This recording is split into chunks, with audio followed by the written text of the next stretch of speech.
Hello students और BCom first year business economics में आज हमारा टॉपिक है comparison between perfect competition and monopolistic competition.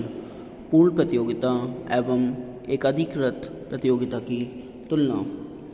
सुनिए, इसमें इन दोनों बाजारों का तुलनात्मक अध्ययन करने के लिए हम इनकी समानताओं और असमानताओं का अध्ययन करते हैं।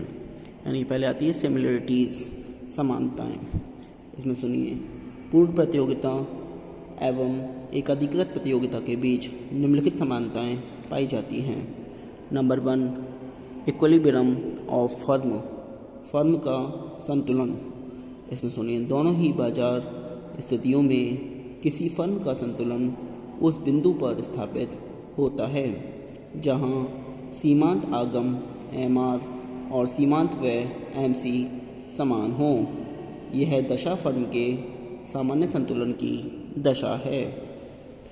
Number 2, large number of buyers and sellers, यानी कि क्रेताओं एवं विक्रेताओं की संख्या। दोनों ही बाजार स्थितियों में क्रेताओं तथा विक्रेताओं की संख्या बहुत अधिक होती है। Number 3, freedom of entry and exit of firms, यानी कि फर्मों के प्रवेश व निष्कासन की स्वतंत्रता। दोनों ही बाजार स्थितियों में फर्मों के प्रवेश एवं निष्कासन की स्वतंत्रता होती है। यदि दीर्घकाल में उद्योग में फर्मों का सामान्य लाभ मिल रहे हों तो अन्य फर्में उद्योग में प्रवेश कर जाती हैं, तथा यदि उद्योग में कुछ फर्मों को दीर्घकाल में हानि मिल रही हो तो वे उद्योग से बाहर चली जाती हैं। नंबर 4, नॉर्मल प्रॉफिट्स, यानी कि सामान्य लाभ। दोनों ही बाजार स्थितियों में दीर्घकाल में फर्मों को केवल सामान्य लाभ प्राप्त होते हैं। पूर्ण प्रतियोगिता की दशा में उद्योग की सभी फर्मों को केवल सामान्य लाभ मिलना निश्चित होता है, जबकि एकाधिकृत प्रतियोगिता में कुछ पुरानी और व्यापारिक प्रतिष्ठा वाली फर्में असामान्य लाभ भी प्राप्त कर सकती हैं।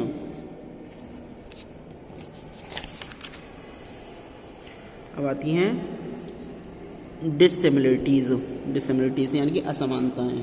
तो सुनिए, पूर्ण प्रतियोगी एवं एकाधिकृत प्रतियोगी बाजार में निम्नलिखित असमानताएं पाई जाती हैं। नंबर 1 है नेचर ऑफ कमोडिटी, यानी कि वस्तु की प्रकृति। पूर्ण प्रतियोगिता में उद्योग की सभी फर्में बिल्कुल एक जैसी वस्तुओं, आइडेंटिकल प्रोडक्ट्स का उत्पादन करती हैं, जबकि एकाधिकृत प्रतियोगिता में उद्योग की सभी फर्में मिलती जुलती वस्तुओं, सिमिलर प्रोडक्ट्स का उत्पादन करती हैं। एकाधिकृत प्रतियोगिता में वस्तु विभेद पाया जाता है। Number 2, knowledge about market conditions, बाजार स्थिति का ज्ञान।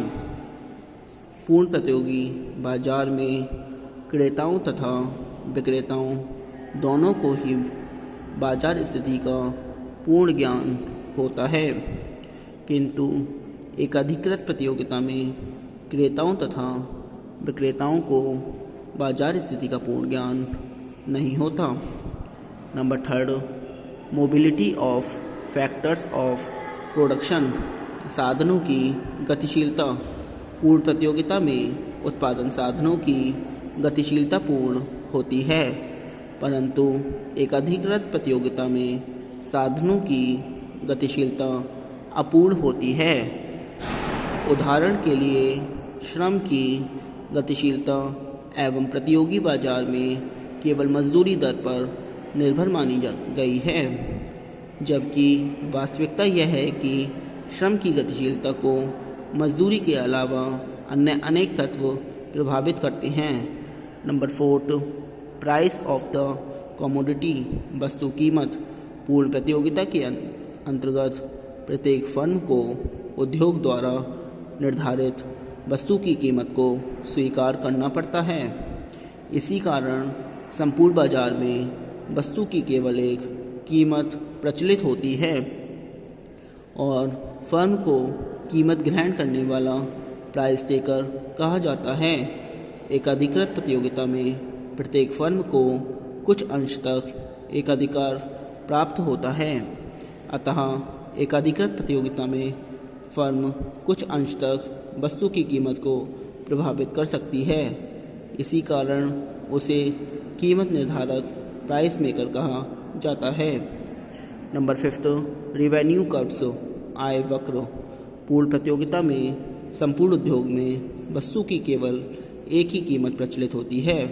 अतः कीमत बराबर औसत आगम बराबर सीमांत आम यानी प्राइस बराबर AR बराबर MR, अर्थात आय वक्र एक्स अक्ष के समानांतर होते हैं तथा मांग वक्र AR पूर्णतः मूल्य सापेक्ष लोचदार होती है।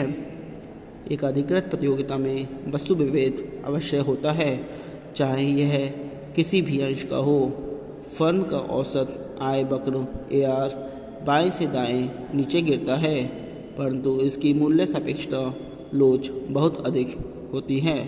औसत आगम AR क्योंकि बाएं से दाएं नीचे गिरता है, अतः सीमांत आगम MR और भी अधिक नीचे गिरता है। Number 6, price and cost. कीमत एवं लागत दोनों ही बाजार स्थितियों में संतुलन उस बिंदु पर स्थापित होता है जहां सीमांत आगम बराबर सीमांत लागत यानी MR इक्वल MC हैं। पूर्ण प्रतियोगिता में कीमत बराबर औसत आगम बराबर सीमांत आगम प्राइस बराबर AR बराबर MR, अतः संतुलन की दशा में कीमत बराबर औसत आगम बराबर सीमांत आगम बराबर सीमांत लागत यानी price equal AR equal MR equal MC। पूर्ण प्रतियोगिता में निर्धारित कीमत सीमांत लागत के समान होती है, जबकि एक अधिकृत प्रतियोगिता में औसत आगम सीमांत आगम से अधिक AR ग्रेटर दैन MR, अतः संतुलन की दशा में औसत आगम सीमांत आगम से अधिक किंतु सीमांत आगम सीमांत लागत के बराबर यानी कि AR ग्रेटर दैन MR फिर इक्वल MC होता है। दूसरे शब्दों में हम कह सकते हैं कि एक अधिकृत प्रतियोगिता में निर्धारित कीमत पूर्ण प्रतियोगिता में निर्धारित कीमत से सदैव अधिक होती है। नंबर 7, सेलिंग कॉस्ट, विक्रय लागत। पूर्ण प्रतियोगिता के क्रेताओं और विक्रेताओं को बाजार का पूर्ण ज्ञान होने के कारण विक्रय लागतों की कोई आवश्यकता नहीं होती, परंतु एक अधिकृत प्रतियोगिता में फर्म अपनी बिक्री बनाने के लिए गैर कीमत प्रतियोगिता को अपनाती है। इसी कारण बाजार में विज्ञापन एवं प्रचार बहुत महत्व रखता है। Number 8, size of the plant का आकार। पूर्ण प्रतियोगिता में फर्म दीर्घकाल में जो उत्पादन करती है वह प्लांट के अनुकूलतम आकार ऑप्टिमम कैपेसिटी पर किया जाता है, क्योंकि संतुलन बिंदु पर कीमत बराबर औसत आगम बराबर सीमांत आगम बराबर सीमांत लागत बराबर न्यूनतम औसत लागत अर्थात दीर्घकालीन वस्तु की न्यूनतम लागत के समान होती है। परंतु एक अधिकृत प्रतियोगिता में फर्म आदर्शतम आकार बिंदु पर उत्पादन नहीं कर पाती, क्योंकि फर्म का दीर्घकालीन संतुलन औसत लागत वक्र के न्यूनतम बिंदु के बाईं ओर होता है। अब आता है comparison between monopoly and monopolistic competition. एकाधिकार एवं एकाधिकृत प्रतियोगिता में तुलना। इसमें भी समानताएं और समानताएं हैं, यानी कि पहले सिमिलरिटीज समानताएं सुनिए। नंबर 1, इक्विलिब्रियम सिचुएशन, संतुलन की स्थिति। दोनों ही बाजारों में फर्मों का संतुलन उस बिंदु पर होता है जहां सीमांत आगम बराबर सीमांत लागत अर्थात MR बराबर MC। नंबर 2, रिवेन्यू कर्व यानी कि आय वक्र। दोनों ही बाजार स्थितियों में आय वक्र बाएं से दाएं नीचे गिरते हैं तथा औसत आगम AR अधिक होता है सीमांत आगम MR से। नंबर 3, प्राइस यानी कीमत। दोनों ही बाजार स्थितियों में वस्तु कीमत सीमांत लागत से अधिक होती है, क्योंकि संतुलन की स्थिति में सीमांत आगम सीमांत लागत के बराबर होती है, किंतु औसत आगम सीमांत आगम से अधिक होता है। अतः दोनों ही स्थितियों में औसत आगम सीमांत लागत से अधिक होता है। AR greater than MC।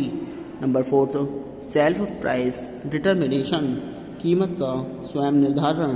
दोनों ही बाजार स्थितियों में फर्म कीमत का स्वयं निर्धारण करती है, परंतु एक अधिकृत प्रतियोगिता में फर्म कीमत निर्धारण में उतनी स्वतंत्र नहीं होती जितनी कि एक अधिकारी फर्म।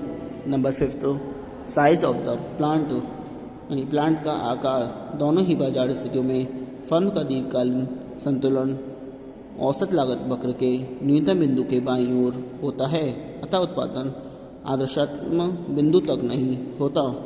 अब इसकी असमानताएं डिससिमिलरिटीज़, यानी कि अब इसमें पहला है नंबर 1 नेचर ऑफ कमोडिटी, यानी कि वस्तु की प्रकृति।